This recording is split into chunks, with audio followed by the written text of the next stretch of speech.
Hello, everyone, and welcome to a very special edition of Pro Soccer Talk Live as we answer your questions following the USA's 2-0 defeat to Japan in one of their final warm-ups before the World Cup. So we got instant reactions here on Pro Soccer Talk on NBCSports.com. Delighted to say, as always, I'm joined by Nick Mendola in Buffalo, New York, and Andy Edwards in Kansas City. Gents, let's get straight into it. Nick, your initial thoughts on that? I think humbling would be the right word, defeat for the US, and a bit of a wake-up call ahead of the World Cup. Japan were very good, but the US made them look even better, right? So what was your initial takeaway from that 2-0 defeat in Dusseldorf, Germany? Yeah, I don't want to over-dramatize it. I don't.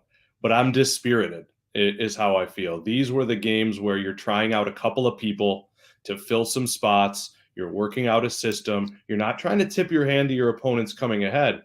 But the only reason I feel good at all, the silver lining, is that the group isn't great. And if I was in Japan's group facing Germany, Spain, and Costa Rica, or, flipping spots with Costa Rica, I would feel worse. But getting Wales first gives you a chance to feel good. Not that Wales is bad. That's not a shot at Wales at all. Yeah. But right now, I look at this team that it was a comedy of errors. The worst things coming together at once. You're two spirit animal midfielders having their worst games in the shirt for quite a while. And every other position was bad. I don't want to steal your thunder. So I'm dispirited is how I would say I'd sum it up. Andy, in Kansas City, you feeling the same? Because Japan were good, like we said, but the US, 0 shots on target for the first time in a very, very long time. So a very disjointed display from front to back. Japan's high pressing was very good. The US didn't really seem to have any kind of plan B to deal with that. And that's what you kind of want to see, right? A young team, but a team figuring it out on the fly. And they did improve slightly in the second half, but only because they took more risks and chucked more people forward. But they were exposed ruthlessly on the break in the end as well with that 2-0 defeat. So what are your initial takeaways? You can already see a lot of people getting their comments and questions coming in up on the screen, and we'll get to them in a minute. So keep them coming in, and we'll answer as many questions as we can. But Andy Edwards, your thoughts? Yeah, it's hard not to be dispirited. I think that's probably the right word. I think that's the right balance between, belief in what has happened through qualifying and the entire process since Berhalter took over, and the team that he has managed to build with some really quality players. It's had some good performances, some decent results as well, and then put that with what we saw on the field on Friday, because like you said, Joe, no shots on target. I mean, absolutely putrid from the U.S. men's national team. It, to me, and I'm glad that Nick brought up the midfield and Tyler Adams and Weston McKennie having arguably their worst games in a long time. While I agree with that, I also don't think that we've seen much real quality or greatness from either of those for the national team in quite a while as well. And I think it's due to a fit of the system and the way that Berhalter has his team playing right now. He's very focused on getting the ball forward through the center of the field. And I can understand that. It's where arguably your best and most important players are. But if you look at Berhalter's kind of coaching career and what got him into the U.S. men's national team job was a really, really strong stint with Columbus Crew and MLS. And how did that team play? For anyone that doesn't know, it was all about wingers. It was all about wingbacks, overlapping, getting forward, crossing into the box. We see none of that from the U.S. men's national team, partially because they don't really have those type of wide attackers. They've got the fullbacks and Serginho Dest and Anthony Robinson. Robinson being injured right now, I think, is a big issue. He's injured fairly frequently, and if that is such a crippling blow to this team, it just feels like everything's being held together by shoestring and bubble gum. And 2 months before the World Cup, that's not a place you want to be. It's not 59 days until they kick off the World Cup campaign against Wales. So there's not a lot of time to figure it out. Only one 90-minute game left against Saudi Arabia, which we will preview later on in this live show. That's coming up next Tuesday. And we'll be doing another live show for that as well. So get your questions today, your questions in for that live after the Saudi Arabia game. We'll be going live around 3:50 Eastern once that game finishes. So mark that down on your calendar. IA's got an interesting comment here. Can we get John Brooks back? Nick, I know you are a huge fan of John Brooks. I was sat there watching this game thinking either Brooks or Tim Ream, one of those two, should be in this team for their ability to play out of the back. And if Greg Berhalter wants to do that, which he likes to do, and the US couldn't do it today because Japan pressed them so high, then that's a big glaring problem, right? Was that the main problem for the US today, that was it staggering number of giveaways in the first 35 minutes, 28 giveaways in their own defensive third. I mean, you are going to get absolutely ripped to shreds in the World Cup if you keep doing that. It's definitely the case. The one thing that John Brooks gives you is he will spray a long ball all over the pitch. And with Adams and McKennie and De La Torre out there, let John Brooks be the quarterback, essentially. I think the last time we saw Brooks might have been the Canada game, and he made a mistake on the goal. But there was a lot of him spraying the long balls around. But I would also argue it wasn't the biggest problem. And I don't want to divert attention from that discussion. We should talk about the center backs. The biggest problem was what we led off with and what Andy said. The midfield is a problem.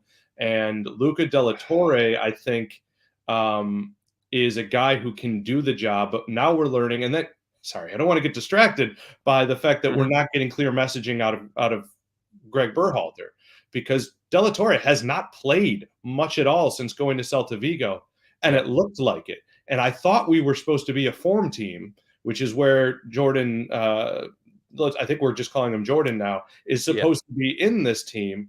And we also learned what a glaring absence it is. And it's a little sad to say this when we've had Michael Bradley in the midfield, but a youngster like Yunus Musa was a glaring absence, I thought, today.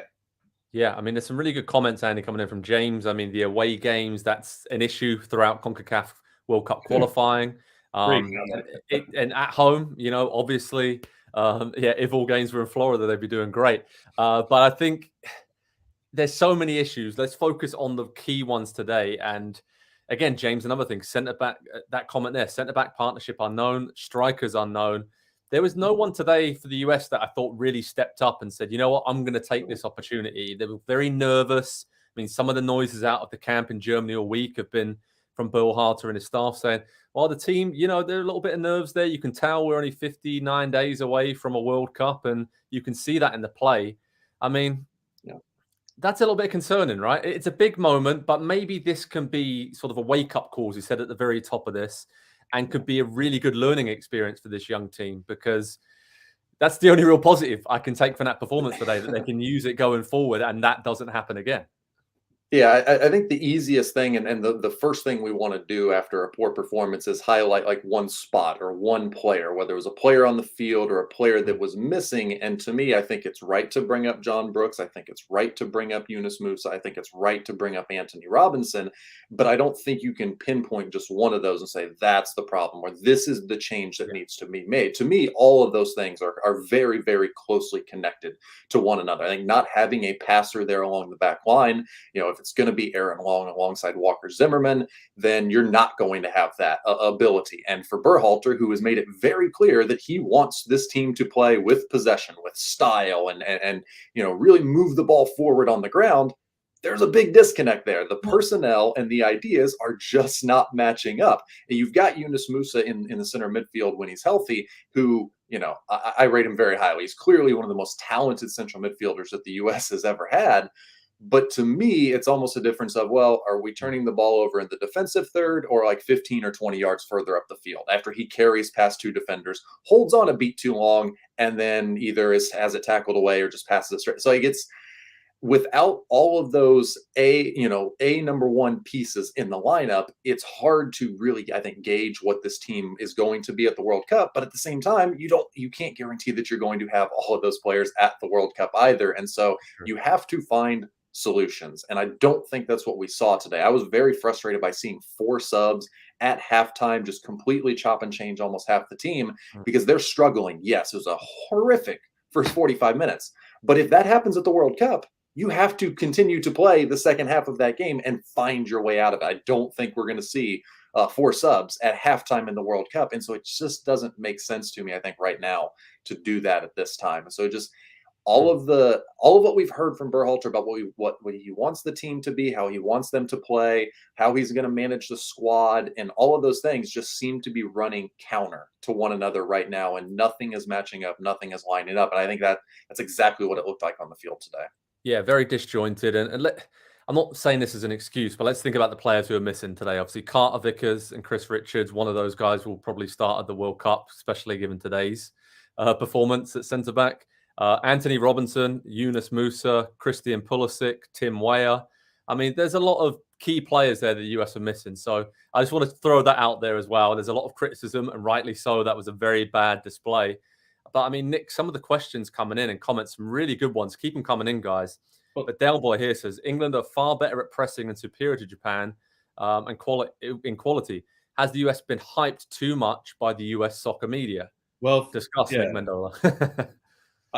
It's a loaded statement because you don't want to. I think we have a lot of awesome peers in our media, so I want to make that clear right out the gate. But Yes. There is a lot of kid gloves giving to the U.S. Difficult questions are rebuked or not answered. Greg Berhalter is very much of, I don't think you watched the game. I'm Greg Berhalter. When you ask him any sort of difficult question, and it becomes talks about his sneakers or how the guys are coming together and how about that big win. It's never, hey, you still don't know about your center backs, or why is Aaron Long there? And again, it always sounds like I'm dogging Aaron Long. I think he's a fine, okay player. I just think he should be 7th in the pool. I hate right now, and this is nothing against Del Boy. We're talking about England. Okay. Well, Daniel James, Brennan Johnson, Kiefer Moore, and Gareth Bale press a lot better than Japan did necessarily in terms of individual athleticism. Yeah. So you're going to get to, my whole thing has been, let's not get to England with that being a must-win game. And so when we talk about the guys who are missing, Christian Pulisic, they'll be better. Yunus Musa, they'll be better. Tim Weah, Jordan Pefok, all these guys, they'll be better.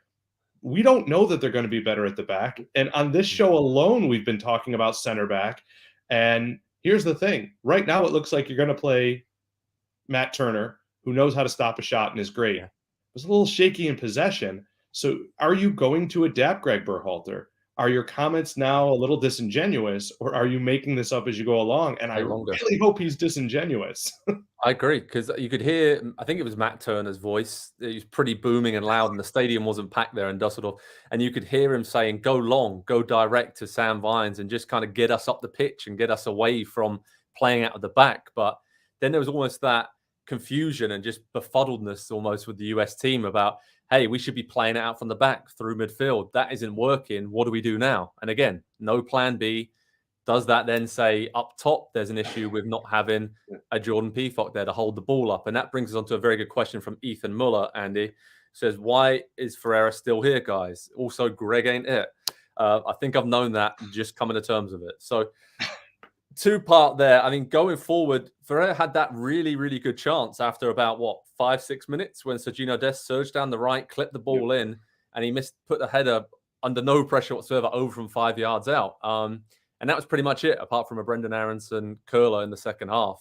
That was it for the US in terms of offensive output. So, well, not offensive output, attacking output, because it was offensive. In one sense of the word, of course, very offensive.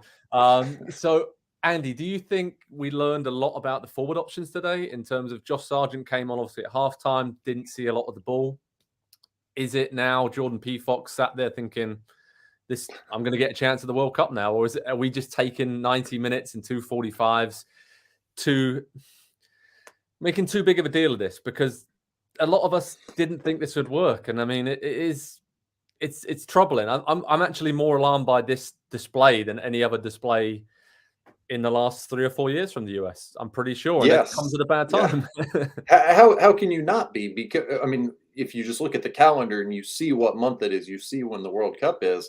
And to think that we've been building towards this for, we've been talking about the U.S. men's national team, on this show for over 2 years now. And it's been a process, and it has felt like from when we started well before World Cup qualifying, I believe even with the Gold Cup and the Nations League in that summer, it felt like there was progression that was happening. And it feels like the last international window was okay. It feels like massive steps have been taken back since that time. I do think center forward, obviously it's a problem. We've talked about it every single time we've talked about the national team.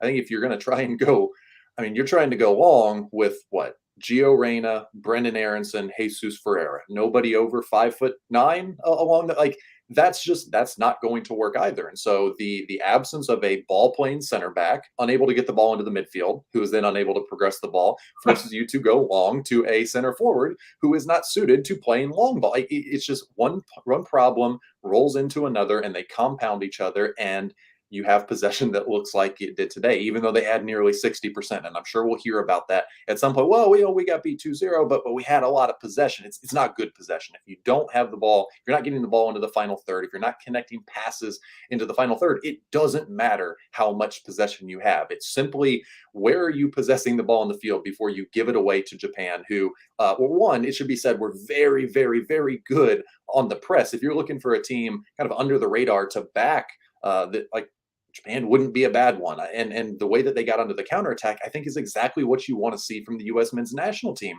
as well. But they're not able to put either of those components together to generate any sort of scoring chances, let alone a shot on target. So it's just disjointed. You said it earlier, Joe. Disjointed is the only word that I think perfectly describes what we saw today.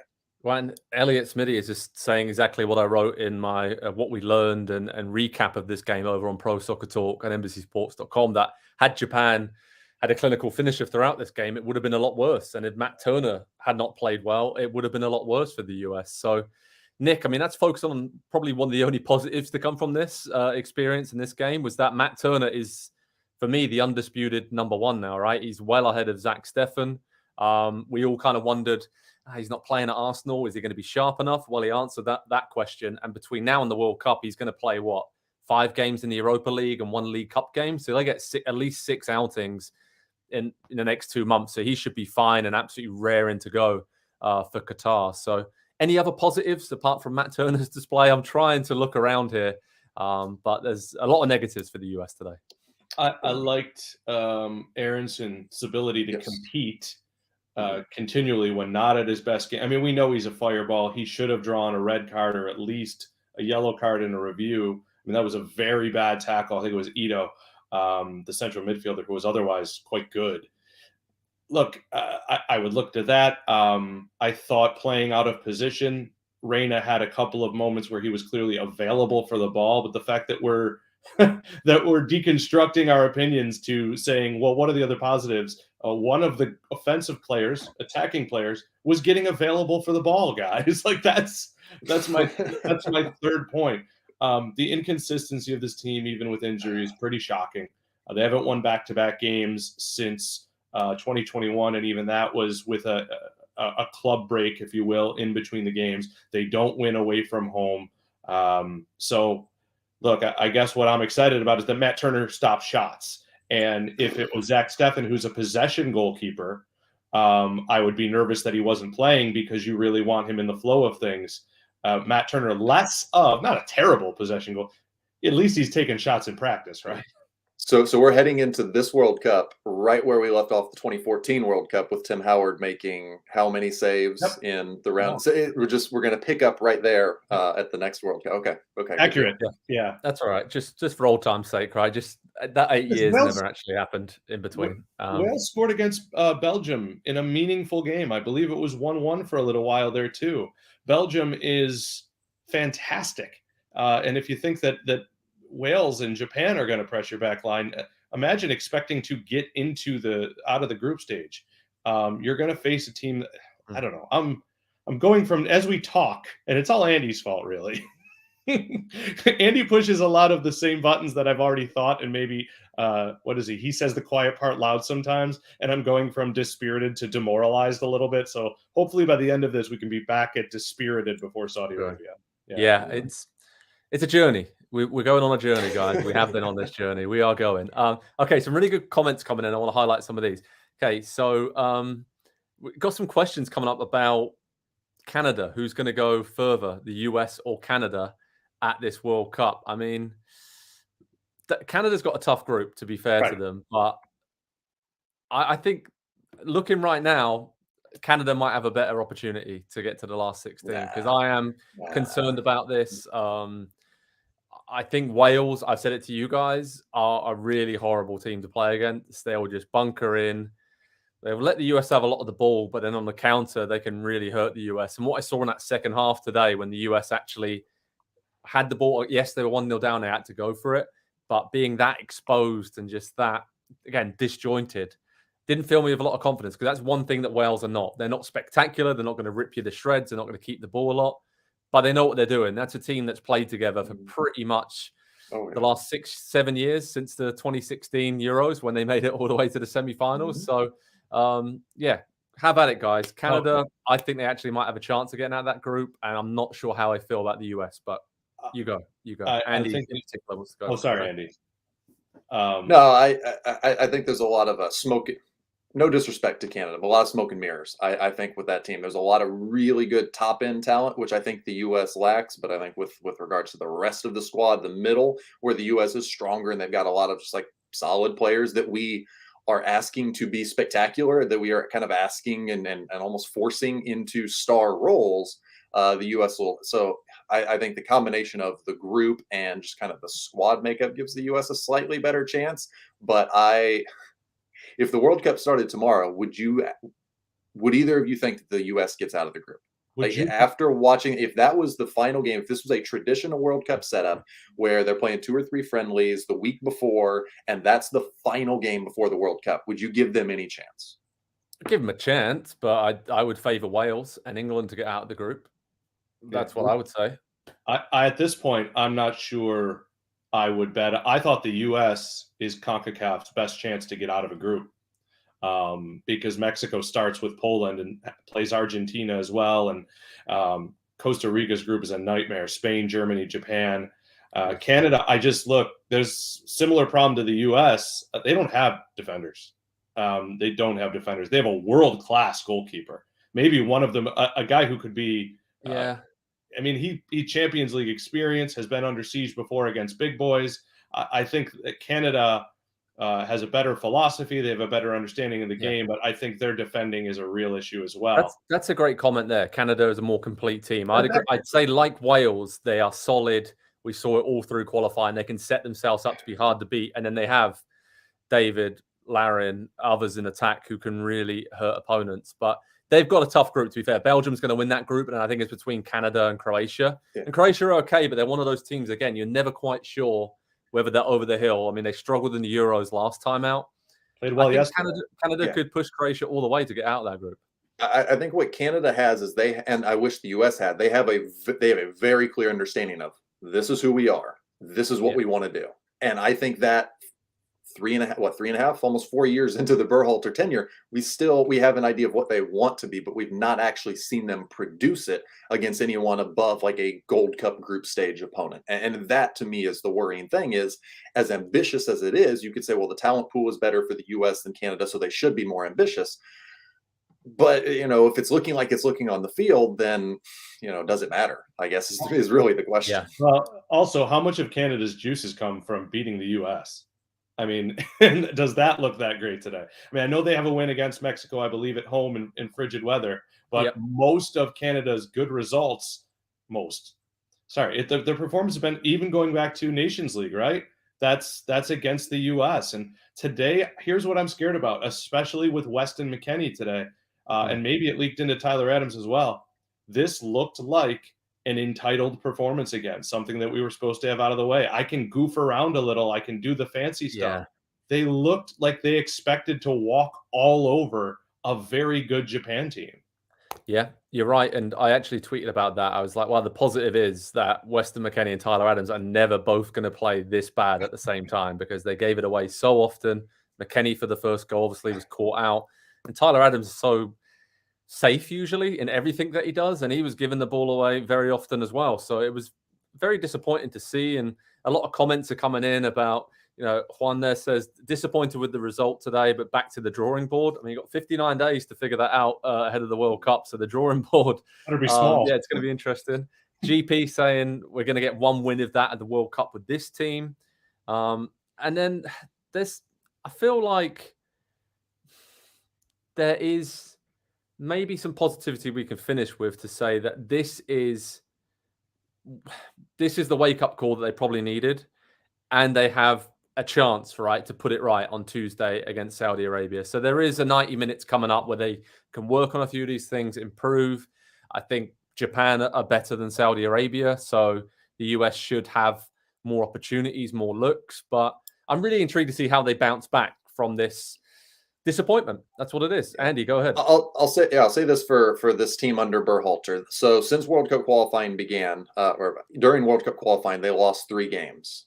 They bounced back with a win from all three. Now, granted, CONCACAF competition, we're not talking about, necessarily World Cup competition, but it wasn't just one game. They went 5 games unbeaten with 4 wins after the first one. They went 3 games unbeaten with 2 wins. Then they went 4 games unbeaten with 2 wins. So like they have bounced back. They have shown an ability, and all of those defeats, no goals, probably very, very low shots on target, like very little generated an output, and they have been able to bounce back from that. So maybe there is a little bit of hope, I think, in that sense. But I don't know. If you need a wake up call 59 days before the World Cup, then maybe the World Cup is not for you.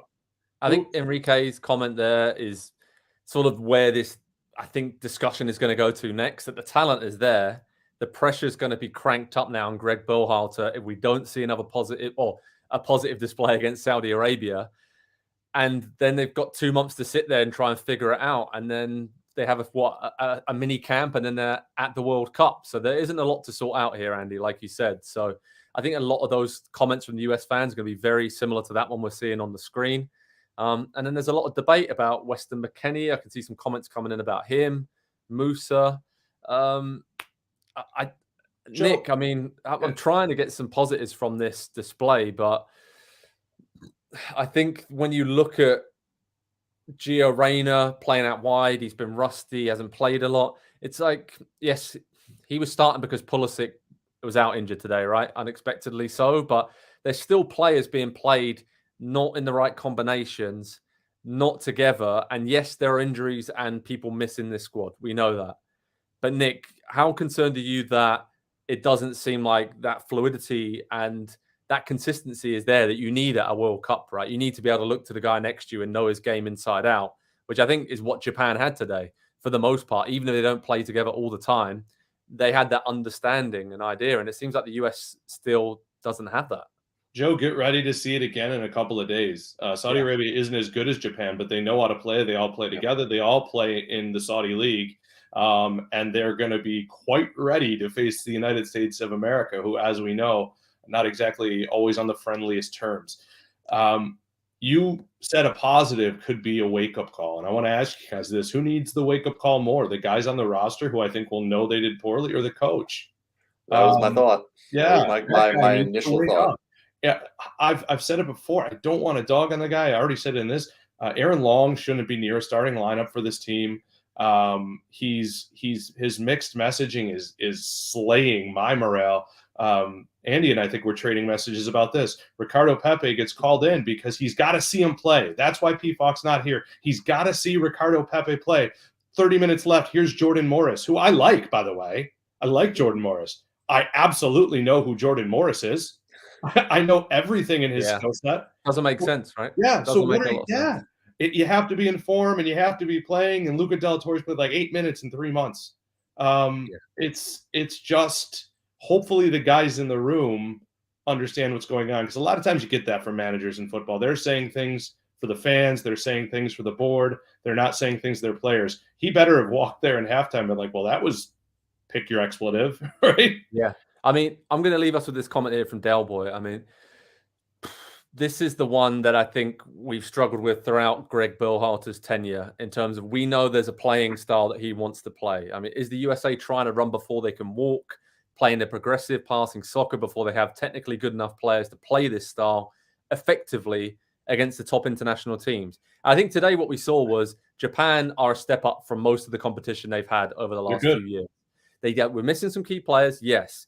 But I do not think that Greg Berhalter now, 59 days before the World Cup start, is going to rip everything up from the last few years and say, you know what, we're not going to play this style anymore. He's going to go with that, and he's going to die on that sword. I mean, that is the way he wants to play. So unless the players completely overpower him and say, look, we are not going to win games by playing this way, let's go more direct. Let's sit back. We don't want to play this way, which the players aren't going to say, by the way, because a lot of them are technically good enough to play this way. Yeah. I just think, Andy, you're probably going to make this point that it's a step up. We've now seen the step up for the US, and now it's how does this young team adapt to disappointments and to other teams figuring out that they don't have a plan B. Is essentially what we've seen today. There is no plan B. Wasn't today. I don't think there will be against Saudi Arabia, and I don't think there will be at the World Cup. But that's just me. Yeah, this is maybe a slightly bigger conversation for another day, or just an in theory conversation. But playing super possession-based stuff in the international game is just not the right way to go. I think what we've seen the last few years, especially, is teams that come together for a couple of training sessions and then they play a couple of games and they go back to their clubs and then they do the same thing. It's very difficult to work the intricacies and all of the details that are required, because when you're talking about a possession system like we're talking about, we're not just talking about, oh, we're just going to play the ball on the ground and we're going to pass it. It's not about the guy on the ball. It's about everybody else and the space that they take up and the options that they present to the player on the ball and the movement and the way that they pull opposing midfields and defenders out of space by being clever with their movement and their combination. That takes a lot of time to get down, and for a group of players with a full starting lineup of all your very best players, even, let alone you've got some backups and some injuries in there, it just feels like this is probably not the right plan or the right idea or strategy certainly for this team. I think that's been made clear, but for the international game in general, like we are seeing teams at major tournaments that press really hard and counter quickly. And what did Japan do today? I'm not saying that's easy to do, but you can. Just the basic principles of those things, it simplifies the game, I think, for the players in a way that this team, I think they need it. I think they need it really badly. Yeah, I mean, look at the two finalists from the Euros last summer, England and Italy. Both much better, pressing high, winning the ball back on the counter, launching counterattacks. That's what they did. And you're right, Andy. A lot of teams will do that. And if the US can't defend against that, like we saw today, then they're going to struggle massively at the World Cup. It's all they're going to see at the World Cup. I know. A lot of great questions and comments coming in. Keep them coming in. And I'll remind you that we will be having another one of these live Q&As after the USA's game against Saudi Arabia in Murcia in Spain. So they'll have a lovely few days down there training in the sun down in southern Spain. And we'll be going live on Tuesday right around 3:50 Eastern time. That game kicks off at 2 Eastern time. So we'll have it covered on Pro Soccer Talk on NBCSports.com with live coverage of that, live reaction from this defeat today against Japan. But we'll be doing another live Q&A over on NBC Sports' YouTube channel at around 3:50 Eastern time next Tuesday after USA against Saudi Arabia. Let's change gears a little bit, lads. Still keeping the USMNT focus, but Christian Pulisic was out injured today for the game against Japan. He got injured earlier this week in training. Apparently, it's nothing too serious. He could actually play against Saudi Arabia. But there are some other things going on around him as well. We saw what he definitely was missing for the US today, right? I mean, that was a huge gap there in the attacking play, how he links up midfield and attack, potentially. We haven't seen him a lot for the US, and we haven't seen him a lot for Chelsea. And I wanted to discuss and get your thoughts about his new book, My Journey So Far. That's coming out. He's just turned 24, so there'll be a lot of people saying, oh, does he really need a book? But he has had about an 8-year playing career already, right? Professionally, haven't started so young. So he's won a lot of trophies, played for a lot of big teams in Germany and England already, had a lot of big experiences. But he's come out and had a pop at Thomas Tuchel and said he was dumbfounded and disappointed by Thomas Tuchel not starting him in the Champions League final, second leg against Real Madrid, which Chelsea got through, by the way, and then ended up winning the Champions League. But he said that Tuchel told him he was going to start. That's why he left him out against Fulham a few days earlier. And he's kind of dredging up all these thoughts and feelings he had towards the now ex-Chelsea boss, which I assume he wasn't when Pulisic was actually putting this book together. So, Nick Mendola, I'm going to come to you. What's the point of Pulisic telling us this? I know it's a book and you kind of generate interest, right? If you say something juicy and a bit spicy like this. But I mean, what does he really have to gain from this? Because the only reaction I'm seeing is from Chelsea fans saying, you know what, mate, just focus on the football, focus on being fit and focus on doing something on the pitch. Why are you complaining about this? So I don't really see what he has to gain from this apart from selling books, which is obviously the aim of the game in this scenario. But I feel like this wasn't really necessary. That's my thoughts. What do you think? So, no, it's not necessary. But if I can add what I believe has been a missing component of the larger conversation online since these comments came out. Just my opinion. Guys, feel free to say I'm wrong. I remember getting press materials for this book back in early August before the season started. I know Joe and you and I talked about it for a number of reasons. And this book was going to come out. I think this dude thought he was getting out of Chelsea. And I think that's why the book has taken so long to come out. And I don't think it's coincidence these excerpts are out now that Thomas Tuchel is gone. I believe it's more of a pictorial kind of digest of him growing within the game, less than about his. So people treating it like Roy Keane's book, I think it's a little bit different than that. I think he's been waiting to put this book out. I think he figured he'd be somewhere else. And didn't we all kind of figure he might leave this summer?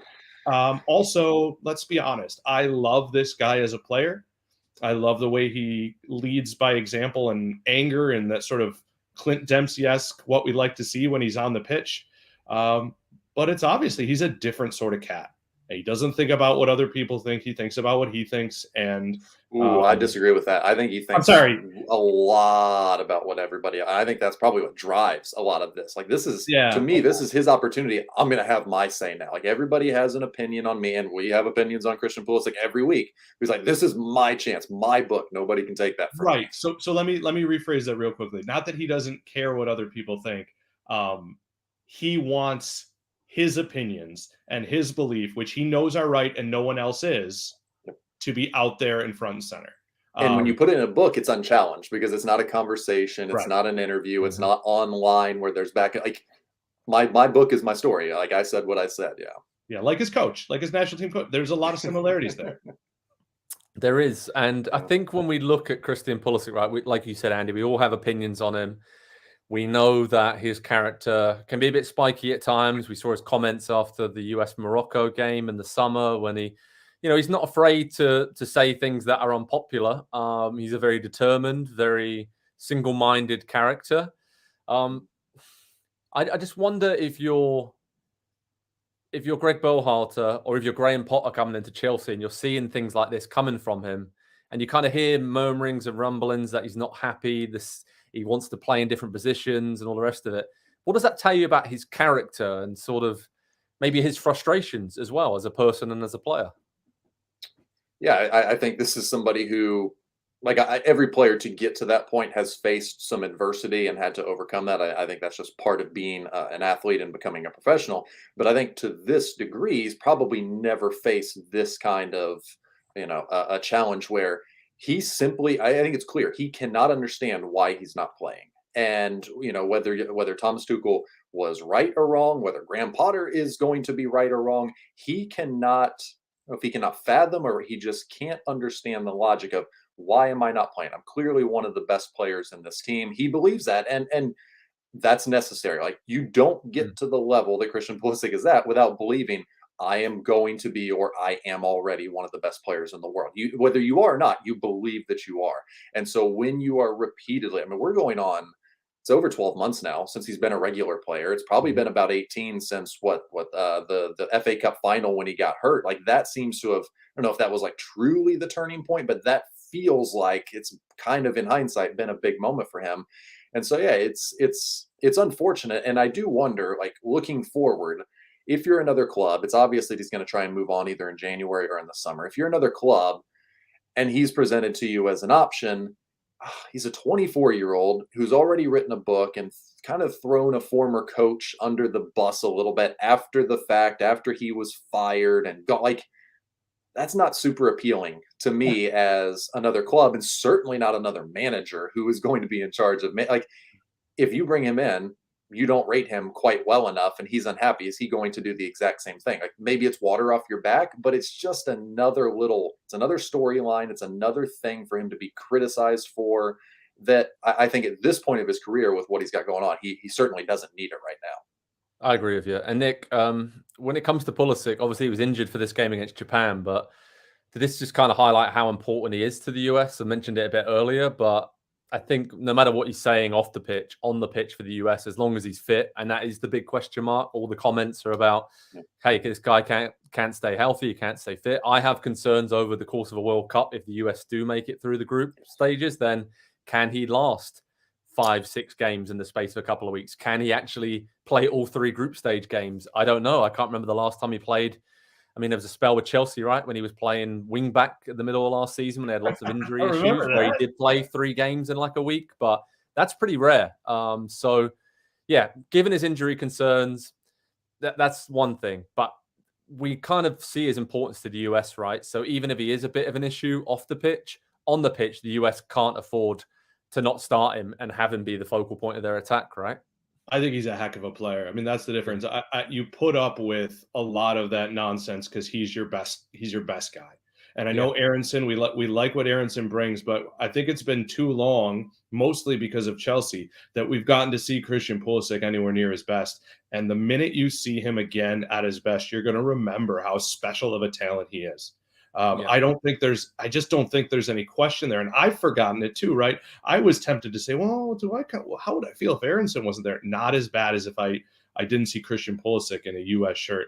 And when I look at him, it's worth overcoming the nonsense. I think about Gareth Bale and what he means to Wales. I think about back in the day, speaking of getting out of a tricky group, what Brian Ruiz meant to Costa Rica. I might be mixing up my timelines there, but there are players, especially with CONCACAF team. And that's the other thing. One quick US point, let's not derail the Pulisic conversation, but let's also not forget CONCACAF is underrated and underappreciated. It's still not awesome. So just because it's undervalued doesn't make it great and strong all the way throughout. And that's why these friendlies, I'm happy they scheduled them. That's why I want to see Christian Pulisic in it. Also, finally, don't forget, Greg Berhalter said before the game that if this were a World Cup game, Pulisic would have started. This is a knock. It's precautionary. He's going to start against Saudi Arabia. So let's see how he looks.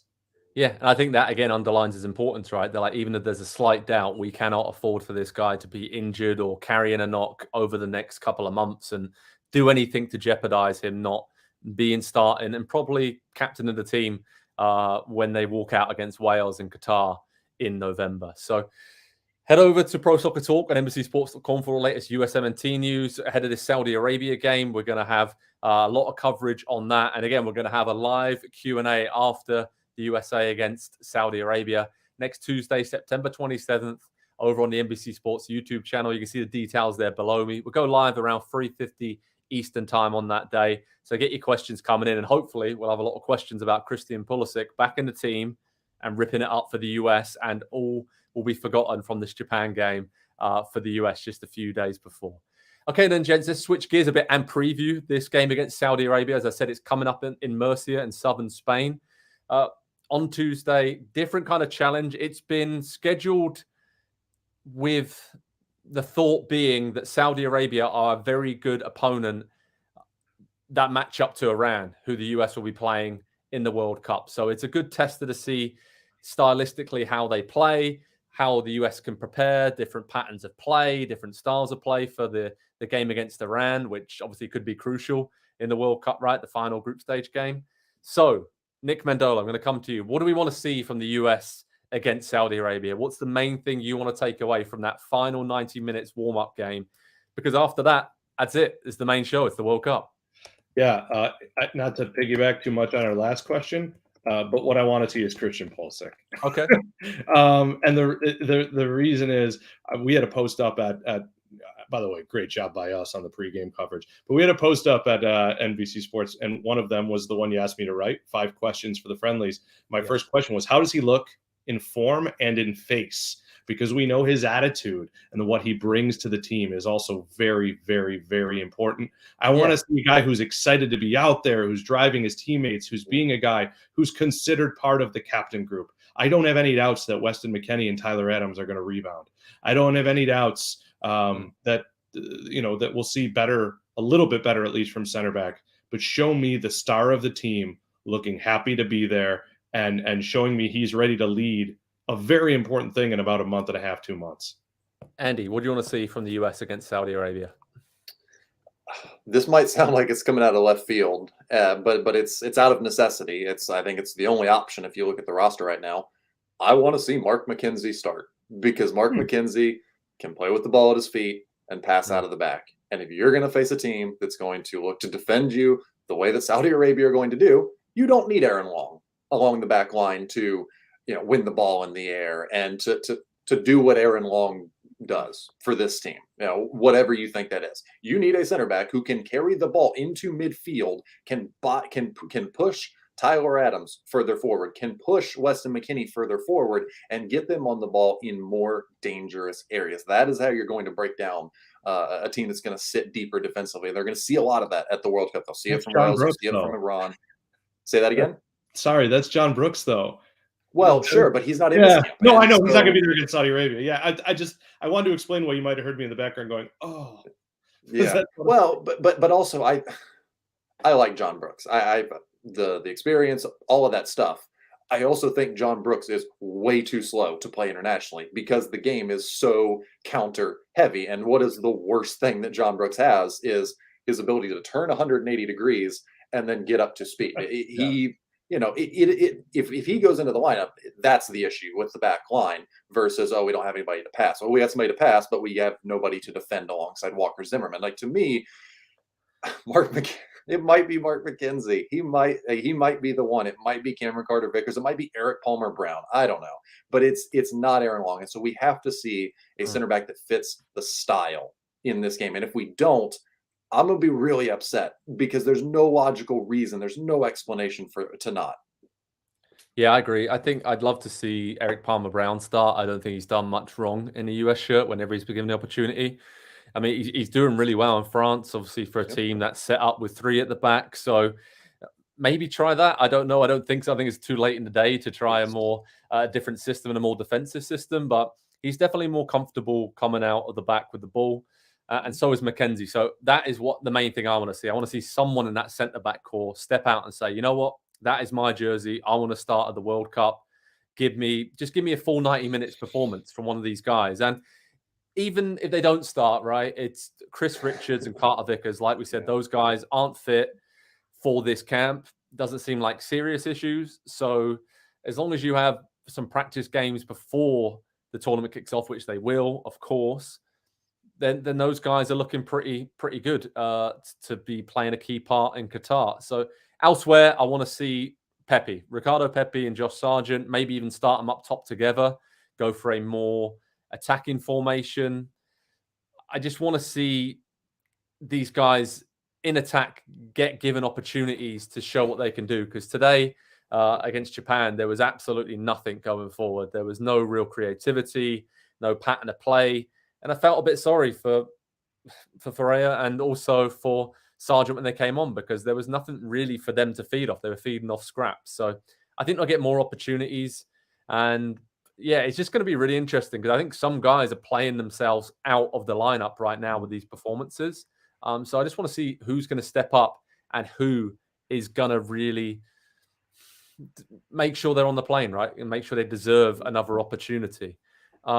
Nick, I mean, Saudi Arabia, we've mentioned it there. They're going to be similar to Iran.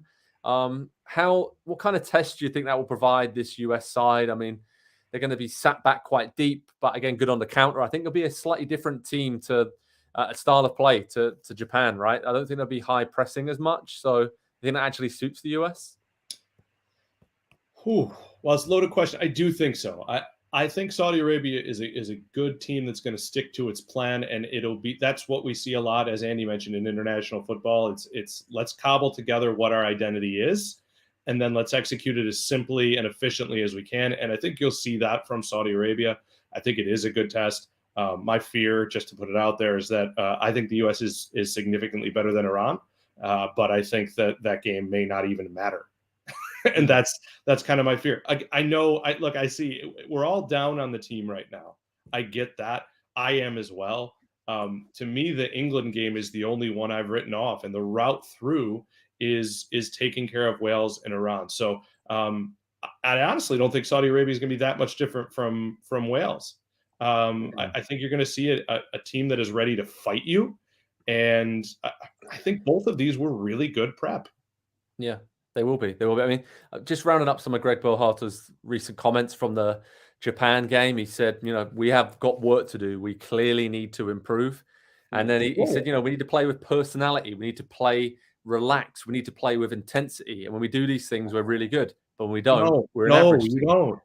Yeah. So it's a bit all over the place right now for the US. But against Saudi Arabia, there is a chance very quickly to bounce back. As we said, hopefully Pulisic's back. Hopefully we see Pepi and Sargent up top get some chances.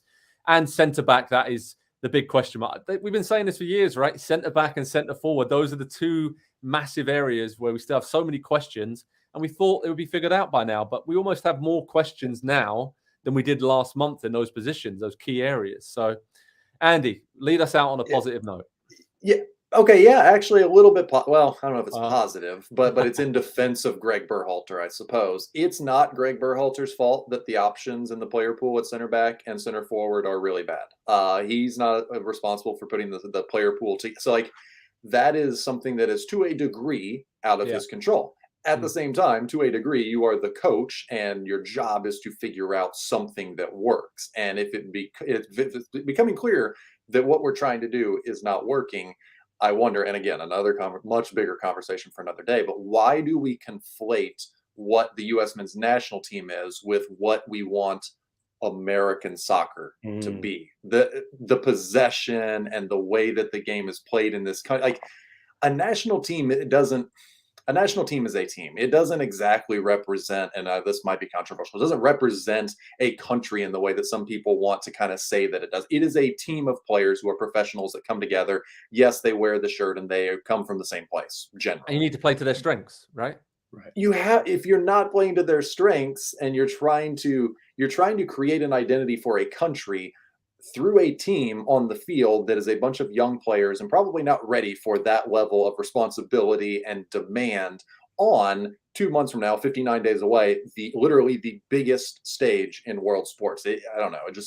That does seem like a bit of a recipe for maybe failure, maybe disaster. I don't know. Yeah, I mean, let's wait and see what happens. One final 90 minutes to go before the World Cup. So, again, the three of us will be back on Tuesday, September 27th. You can see it there on the bottom of the screen. USA against Saudi Arabia in Murcia in Spain. The final 90 minutes, the final chance for these players to impress Greg Berhalter. They have to improve a lot from that performance against Japan and that defeat in Germany. But send your questions in. We'll be going live, Q&A after the game around 3:50 Eastern time. So bookmark that. We'll be delighted to have you guys join us. Thanks so much for all your questions on this special Pro Soccer Talk live show today. And we look forward to joining you. James, have a good weekend as well to you.